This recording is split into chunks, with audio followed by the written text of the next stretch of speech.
Alright, so there's a special news announcement that I need to broadcast for the world to hear.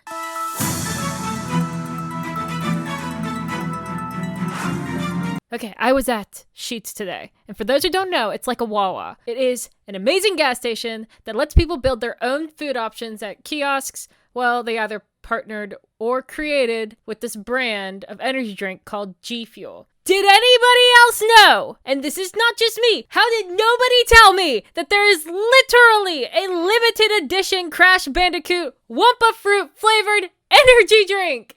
Aha!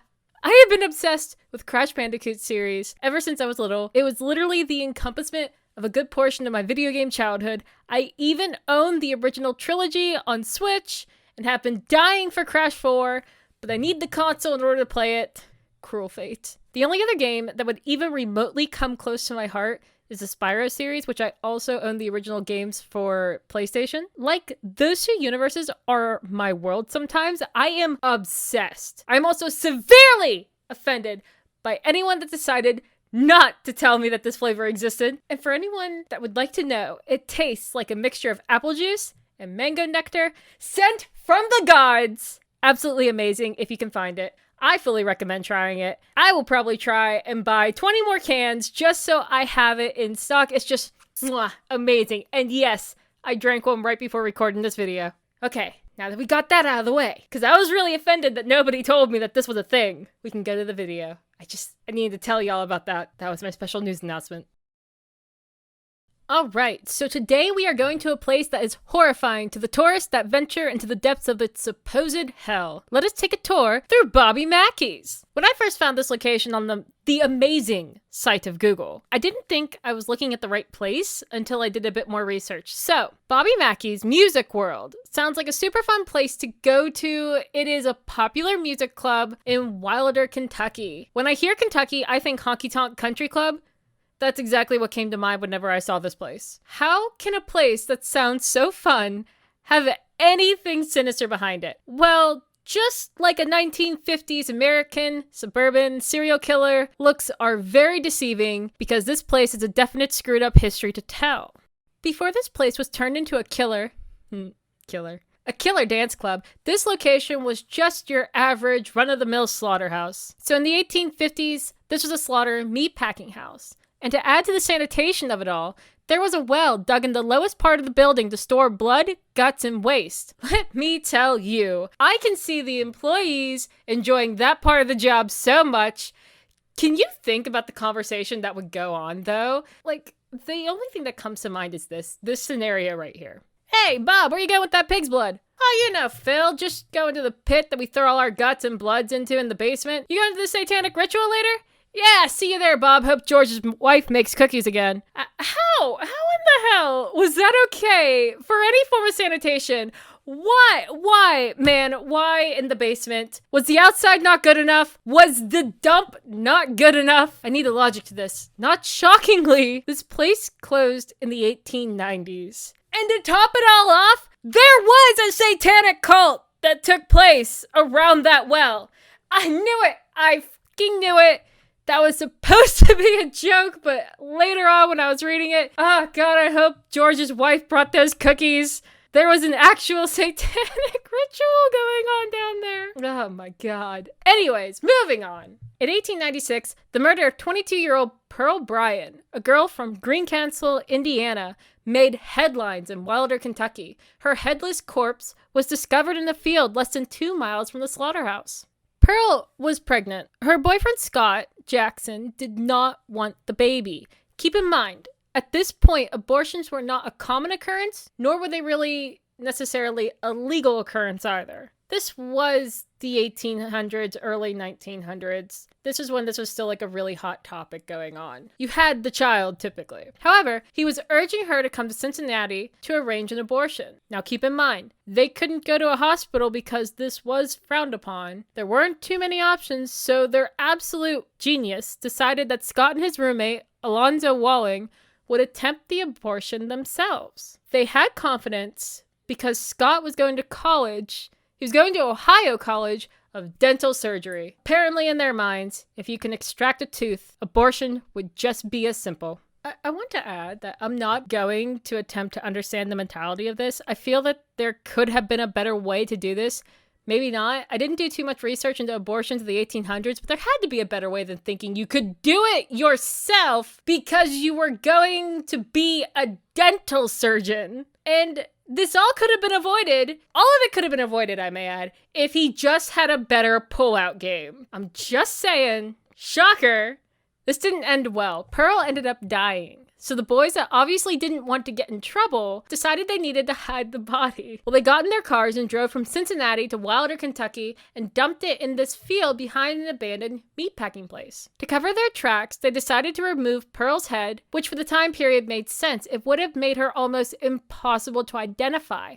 However, I do say almost impossible. They were able to identify her by her shoes. Apparently, Lewis Pook was able to point investigators to where the shoes were originally sold by their stock numbers that were imprinted in the shoe, and was able to trace back records in order to find out that Pearl herself purchased them. Soon after, the boyfriend and his roommate were investigated and found guilty of killing Pearl Bryan and attempting to dispose the body. They were sentenced to the gallows and hanged. As of today, there is still no recollection of where Pearl's head went, but conspirators speculate that it may have been given to the satanic cult that still held sessions in the abandoned building nearby in order to keep quiet about discovering the body. However, there is no proof and was no way of being able to check further into it. The slaughterhouse itself was demolished during the early 20th century because of all the problems that surrounded it. A casino resurrected in its place during the early 1920s and even held up as a speakeasy during Prohibition. When Prohibition ended in 1933, E.A. Brady bought the building and named it the Primrose. The casino was successful for an entire decade before mobsters from Cincinnati decided that they wanted to force out the buying. Well, since Brady refused to sell, violence struck against patrons of the casino.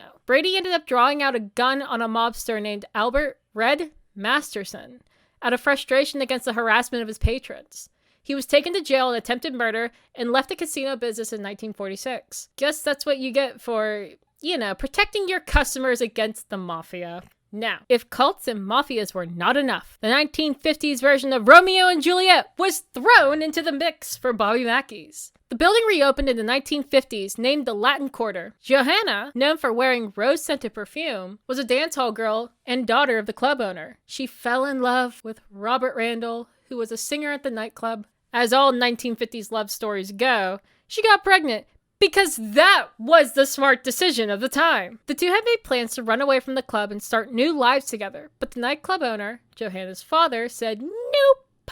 He used his criminal connections and had the singer killed. Well, when the woman found out, she chose the most natural response. She poisoned her father and then killed herself in the basement, because all of the fun stuff happened in the basement. A series of fatal shootings and violence broke out at the nightclub, and it was forced to close by local authorities in 1978. You would think, with the series of unfortunate events that seemed to befall this location, people would avoid opening a business there. Like, common sense would dictate to me that if it had prior ties to all of this stuff, mafias, satanic cults, Romeo and Juliet reincarnated, basically, I'd step away and say, no, I'll look somewhere else, anywhere else, really. But no, that's not the case.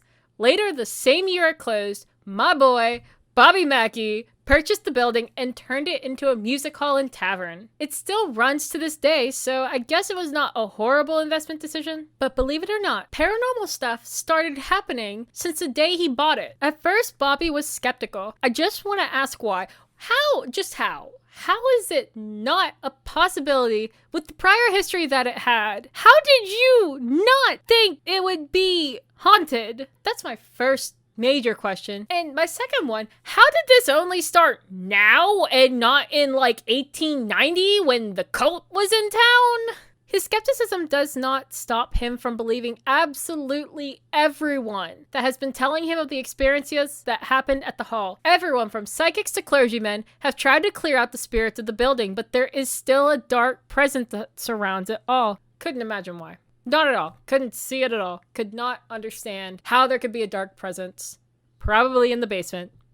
Anywho, what people have claimed to have seen or speculated I would find terrifying if I was actually there. These are only a few of the things that happened here. First of all, there is a huge conspiracy that there is a portal to hell in the basement of the building because of the slaughterhouse well and cult that surrounded it in the early 1900s. You know, I would believe that after learning what I just read. They also call the stairs near the well the stairs to nowhere because of phantom footsteps people have heard walking up and down these stairs, but never seeing anyone come in or out. There was supposedly a former caretaker that lived in an apartment above the building that was possessed by spirits, and his exorcism was performed in the club by a minister. That's one hell of an entertaining show to watch as a patron. Could you imagine that? And tonight, the live entertainment will be hosted by our own caretaker by giving him an exorcism. Really comforting to know that you can eat and dance at a place that could also possess you. I love it. Like, that top 10 would put on Yelp 5 stars.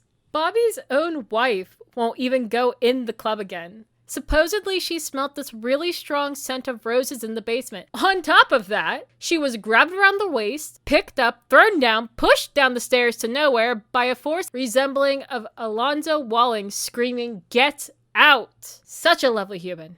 Such a lovely human. Hotspots for paranormal activity tend to be in the spotlight room and the catwalk stage.